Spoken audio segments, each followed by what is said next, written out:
રામ રામ ભાઈ, જય દ્વારકાધીશ। સ્વાગત है एक नवा व्लॉगની અંદર। હાલો ભાઈ, જાવું છે ભાણવર, થઈ ગયા હતા ત્યાર, જોઈ લ્યો આપણે એક નંબર થાય।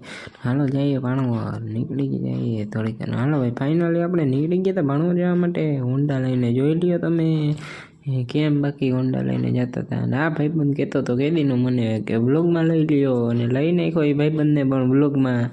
આવી રીતના ભાઈ વાતો કરતા કરતા નીકળી ગયા ને આવી ગયા ભાણવર બસ સ્ટેશને। જોઈ લ્યો તમે બોર્ડ આપણા ભાણવરના બસ સ્ટેશનનું, કેટલા અહીંયા બેસવા આવે છે જરા કોમેન્ટ કરી નાખજો। અને પછી ભાઈ આવી રીતના ગલીઓમાં, ભાણવરની ગલીઓમાં ચક્રું મારતા હતા। અને આગળ જવું હતું આપણે બીજી એક જગ્યાએ, કામ હતું ત્યાં। હાલો તો આવીએ ત્યાં ને થોડુંક કામ હે પતાવીને પછી નીકળી જાય। આ ભાઈબંધને બહુ વિડીયો ઉતારતા નતો આવડતો, અને આવી ગયા પછી ઘેરે અને કરી દીધું હતું ભાઈ પાણી ચાલુ ઘઉંમાં ને ઉરિયા નાખતા હતા ભાઈ। ફાઇનલી હાલો કરી દઈ મારી તો પાણી ભાઈ આવી રીતના ઉરિયા ભેગો નાખવાનો હતો ભાઈ, એટલે નાખવા માંડ્યા ઉરિયા। ને આજનો મિની બ્લોગ આપણે અહીંયા જ પૂરો કરશું છું।